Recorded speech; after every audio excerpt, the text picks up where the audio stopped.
jusqu'aux cieux. Seigneur, élève-toi au-dessus des cieux, que ta gloire remplisse l'univers. Seigneur, élève-toi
Chers frères et sœurs en Christ, bonjour et bon sabbat. C'est un privilège pour moi de pouvoir vous souhaiter à tous une cordiale bienvenue à votre émission Espérance et vie. Alléluia.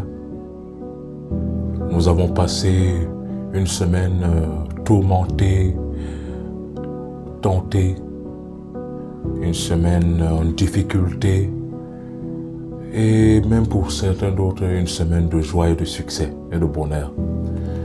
Mais le simple fait que Jésus-Christ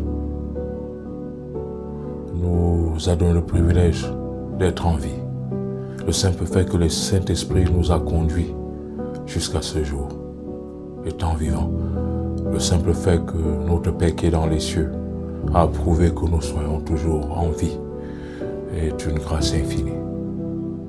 Voilà pourquoi en ce saint jour de sabbat, le peuple entier, le monde entier se devrait de se prosterner devant l'Éternel en lui disant: Éternel Dieu, Tout-Puissant, tu es digne d'adoration et de louange, car tu nous as maintenus en vie. Alléluia. Que l'Éternel veille sur nous.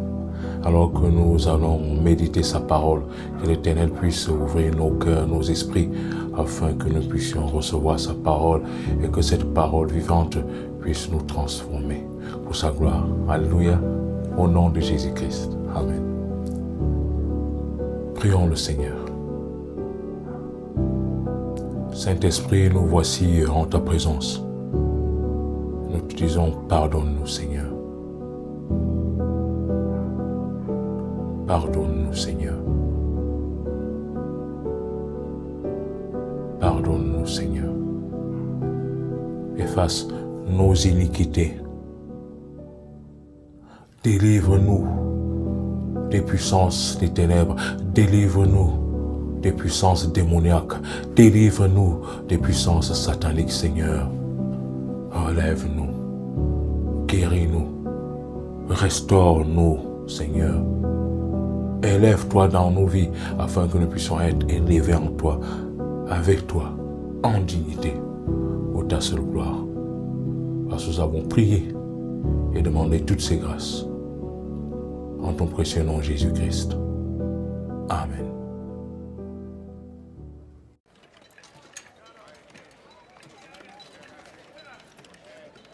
Tôt le lendemain matin, il retourna au temple. Tout le monde se pressait autour de lui. Donc il s'assit et commença son enseignement. Les maîtres de la loi et les pharisiens amenèrent une femme qui avait été arrêtée pour adultère et qu'ils placèrent debout au milieu de la foule. Maître!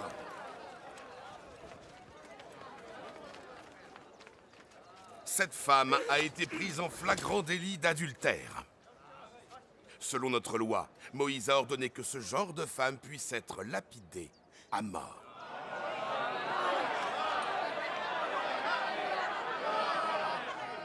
Et toi, qu'en dis-tu?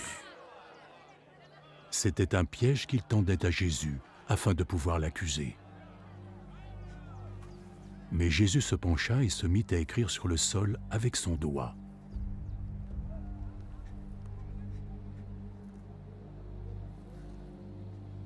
Comme il continuait à l'interroger, il se releva.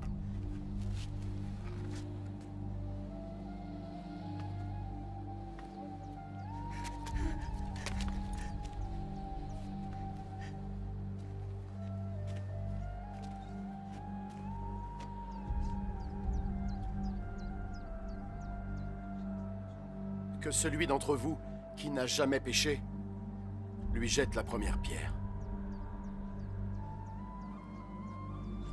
Puis il se baissa de nouveau et se remit à écrire par terre.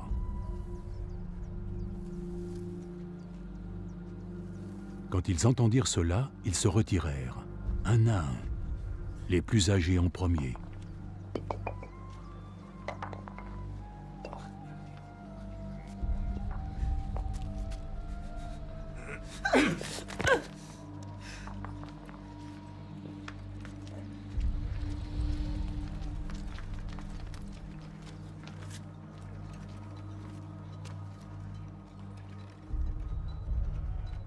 Jésus se retrouva seul avec la femme qui se tenait encore devant lui.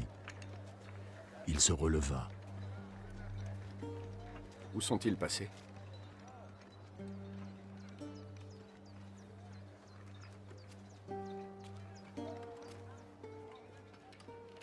Il n'y a personne pour te condamner? Personne, Seigneur. Alors donc, je ne te condamne pas non plus. Pars. Et désormais ne pêche plus.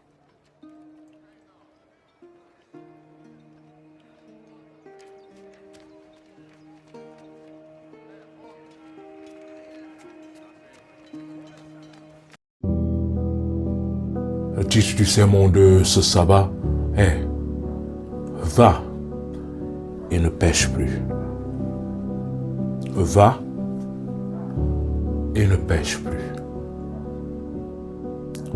Vous avez vu avec moi ce film qui raconte l'histoire de Jésus et de la femme samaritaine. Et la femme samaritaine face à ses accusateurs,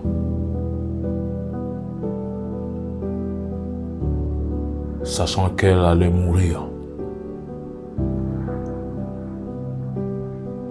sachant qu'il lui restait juste quelques minutes de vivre, parce qu'elle connaissait bien sûr la loi. Elle connaissait la loi des pharisiens. Elle connaissait comment les pharisiens et les hypocrites agissaient. Face à ce genre de situation, elle savait qu'elle était condamnée à mourir. Et dans les pleurs, dans le désespoir, et probablement même ayant accepté sa situation, ce qui a été déjà dessiné par ses accusateurs, parce qu'elle avait déjà vu le chemin pris par ses accusateurs. Elle savait ce qui lui attendait. Elle savait ce qui allait lui arriver. Et comme vous et moi, parfois nous nous sommes éloignés de Dieu. Par nos péchés, nous sommes tombés dans le piège de nos ennemis. L'ennemi nous a tellement calculés. L'ennemi a été patient, a patienté pour attendre notre chute. Et nous avons chuté, nous sommes tombés. Et l'ennemi, dans la réjouissance, dit, voici enfin l'occasion que nous avions tant souhaité voir. Voici enfin l'occasion de chute que nous avons souhaité voir dans la vie de cette femme, dans la vie de cet homme, dans la vie de cette sœur, dans la vie de ce frère. Voici enfin l'occasion tant attendue. Oh, nous allons finir avec elle.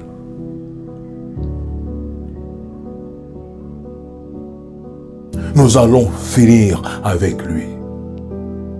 Et il m'est déjà arrivé aussi de ce genre de situation où j'ai trébuché et suis tombé. Je me suis éloigné de Dieu et je suis tombé dans le piège de mes ennemis qui étaient heureux enfin d'avoir l'occasion d'en finir avec moi.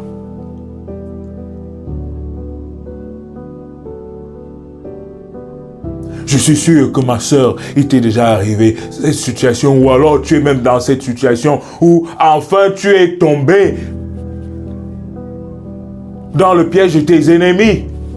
Ils t'ont ils t'ont tendu les pièges dans tous les aspects de ta vie. Mais tu ne tombais pas. Mais un jour, tu as trébuché et tu es tombé. Et tes ennemis se sont mis à danser, à se réjouir en disant enfin, nous allons mettre fin à la vie de cette femme. À la vie de cette sœur en Christ. À la vie de cet homme. À la vie de ce frère en Christ. Et nous sommes entourés de ce genre de personnages, de ce genre de personnes dans nos vies, qui ne guettent qu'une seule occasion, qui ne cherchent. Il prie même que chaque jour que nous puissions trébucher et tomber afin d'en finir avec nous. Ils nous ont cherchés en journée, ils ne nous ont pas trouvés. Ils sont allés dans la nuit, même par la sorcellerie. Ils nous ont trouvés protégés par l'Éternel, Dieu des armées, par l'ange de l'Éternel. Ils n'ont pas été, ils n'ont pas abandonné. Ils ont toujours, chaque jour, jour après jour, posé des pièges, posé des tentations, espérant que nous allons tomber. Et un jour, nous sommes tombés. Et ils se sont mis à danser, à se réjouir de notre chute. Enfin, notre chute. Et ils ont les gourdins en main, ils ont les machettes en main, ils ont les fusils en main, ils ont les gourdins spirituels, ils ont les gourdins symboliques, les machettes symboliques. Ils se réjouissent, ils aiguisent déjà, ils sont contents parce qu'ils savent que c'est fini avec nous, c'est fini. Ils vont enfin nous achever. Dans ta vie, ma soeur, il y a ces situations. Dans ta vie, mon frère, il y a ces situations. Dans ma vie, il y a ces situations. Dans nos vies, nous connaissons ces situations.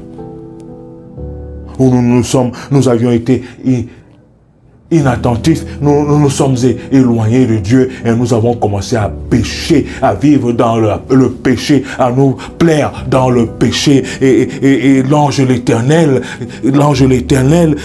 qui nous parle par notre conscience, le Saint-Esprit qui nous parle par notre conscience chaque jour, en nous conseillant que faites attention, éloignez-vous du péché, ne vivez pas dans le péché, car vos ennemis vous guettent, ils attendent une seule occasion pareil afin d'en finir avec nous, avec vous. Et par plusieurs fois, nous refusons d'écouter cette voix de la conscience. Nous refusons d'écouter les prédications des hommes de Dieu, des femmes de Dieu.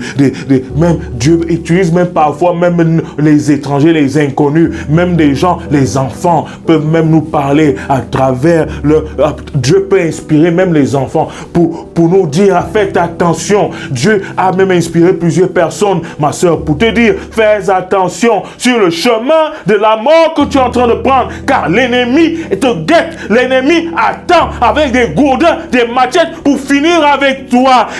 Mon frère, l'Éternel t'a déjà dit ça par plusieurs manières, à travers la prédication, à travers les méditations, même à travers les louanges, à travers n'importe qui. L'Éternel t'a dit plusieurs fois, même dans le sommeil, dans ton subconscient, mon fils, ma fille, abandonne ce péché, car tu es en train de marcher sur le chemin de la mort, et tes ennemis, les ennemis de tes âmes, de vos âmes, vous guettent, ils espèrent une occasion pareille afin d'en finir avec vous. C'est ce qui est arrivé à la femme adultère.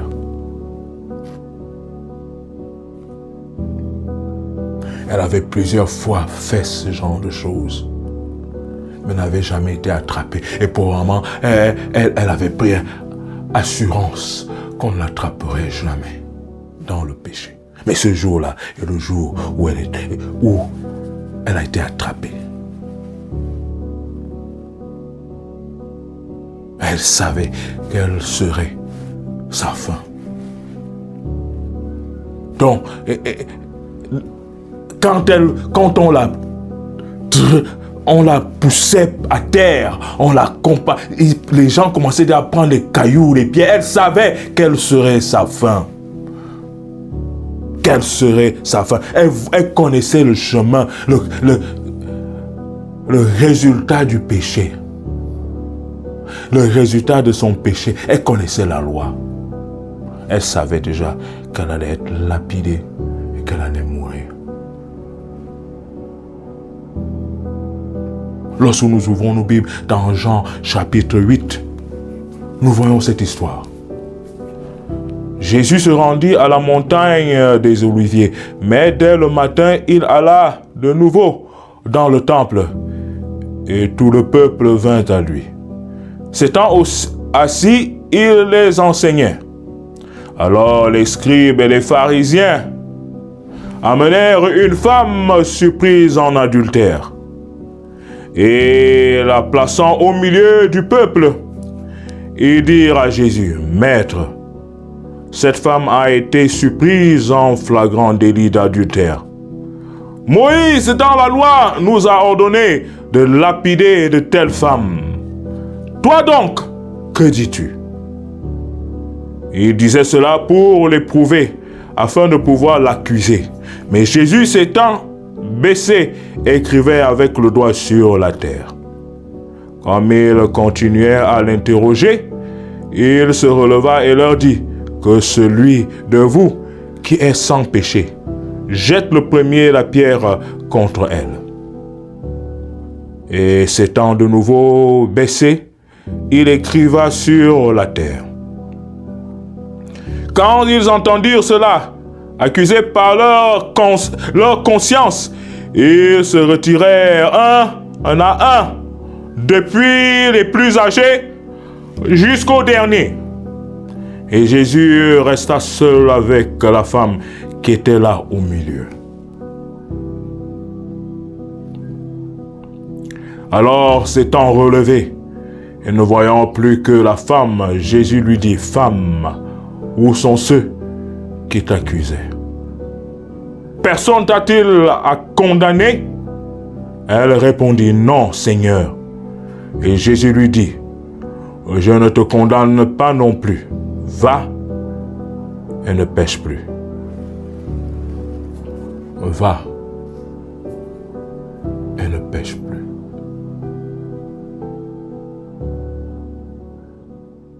Tous ceux qui ont entendu Jésus dire que la personne qui n'a jamais péché puisse prendre premièrement la pierre et lapider cette femme.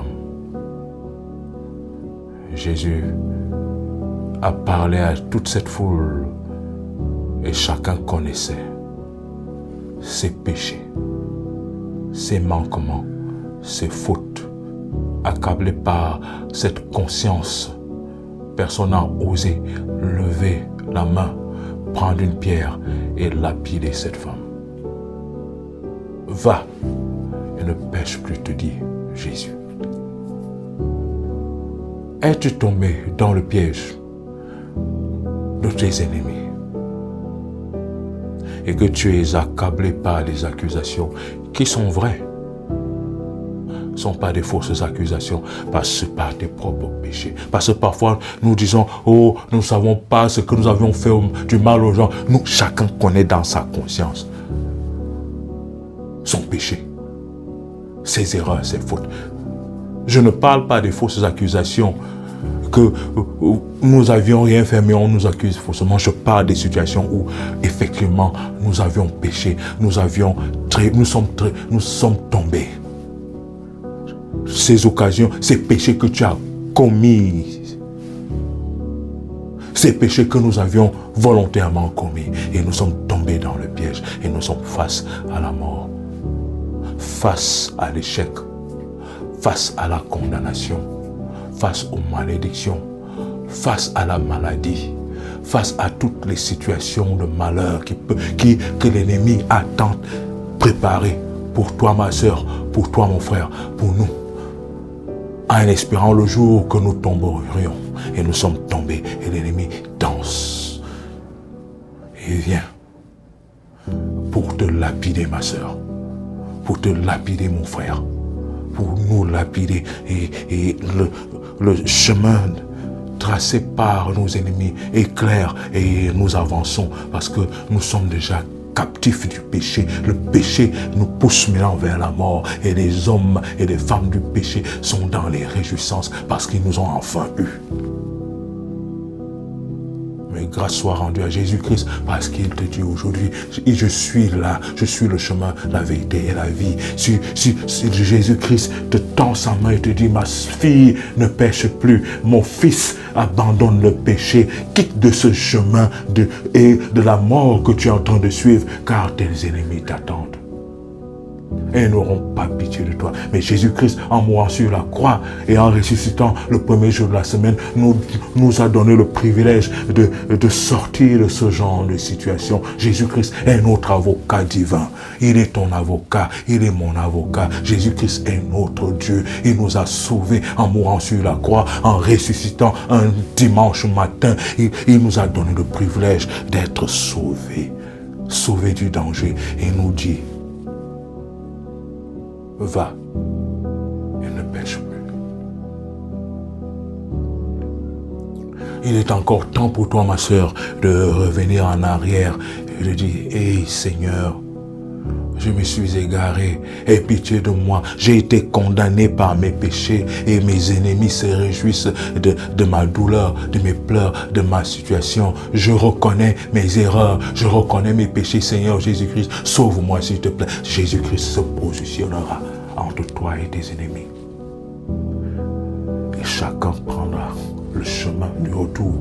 Et personne ne te ferait du mal, malgré que nous méritions de ce mal qui nous est déjà réservé, parce que nous avons péché. Mais grâce à Jésus-Christ, Jésus-Christ est notre Rédempteur, notre Sauveur. Il suffit que nous puissions accepter son appel lorsque nous entendons la voix de l'Éternel qui nous dit, abandonnez le péché, revenez à moi, revenons à l'Éternel. Sans hésitation, l'Éternel Dieu est le Tout-Puissant. Jésus-Christ est le roi de paix. Le roi des rois, il est le tout-puissant, sauveur, guerrier tout-puissant. Il est capable de t'arracher des griffes de tes ennemis, ma sœur. Jésus-Christ est capable de t'arracher des griffes de tes ennemis, mon frère. Jésus-Christ est capable de nous arracher du danger. L'ange de l'Éternel campe autour de ceux qui le craignent et les arrache au danger. Il est encore temps pour nous, alors que nous sommes encore vivants, de revenir à Jésus-Christ, de revenir au Saint-Esprit, de revenir à notre Père qui est dans les cieux et de crier, Seigneur, je reconnais mes péchés, je reconnais mes égarements, je reconnais mes iniquités, sauve-moi, Seigneur Jésus. Je reconnais que ce que j'ai fait est mal et je mérite sûrement d'être lapidé par les sorciers, d'être lapidé par le péché, d'être lapidé par les ennemis, d'être lapidé par les démoniaques, par les démons, par Satan, ma personne. Seigneur, je reconnais.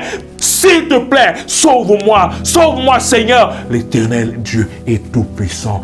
Il est capable même de t'arracher de la bouche de ton ennemi qui est en train de vouloir même te manger dans la sorcellerie, qui est sur le point de te finir avec toi dans ton lieu de service, qui est sur le point de manger tes enfants, de détruire ta fille. Jésus-Christ est capable de changer la situation. Si nous lui donnons l'occasion de le faire.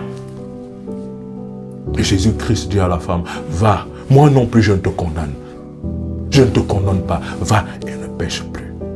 C'est le message que l'Éternel a pour toi aujourd'hui, ma soeur, mon frère. C'est le message que l'Éternel a pour nous aujourd'hui. Il nous dit, je suis prêt à vous délivrer. Je suis prêt à changer vos situations. Je suis prêt à vous arracher des griffes de vos ennemis. Je suis prêt à changer vos vies. Je vous demande une seule chose. Allez-y et ne péchez plus. Jésus-Christ te dit aujourd'hui, ma sœur, tout ce que je te demande, va et ne pêche plus. Jésus-Christ te dit aujourd'hui, mon frère, tout ce que je te demande, mon fils, est va et ne pêche plus. Profitons de cette occasion favorable alors qu'il est encore temps pour nous d'être sauvés de nos situations meurtries et que nos vies puissent être des vies qui honorent l'Éternel Dieu Tout-Puissant, des vies qui reflètent l'amour, la puissance, la grâce, la sainteté en Jésus-Christ.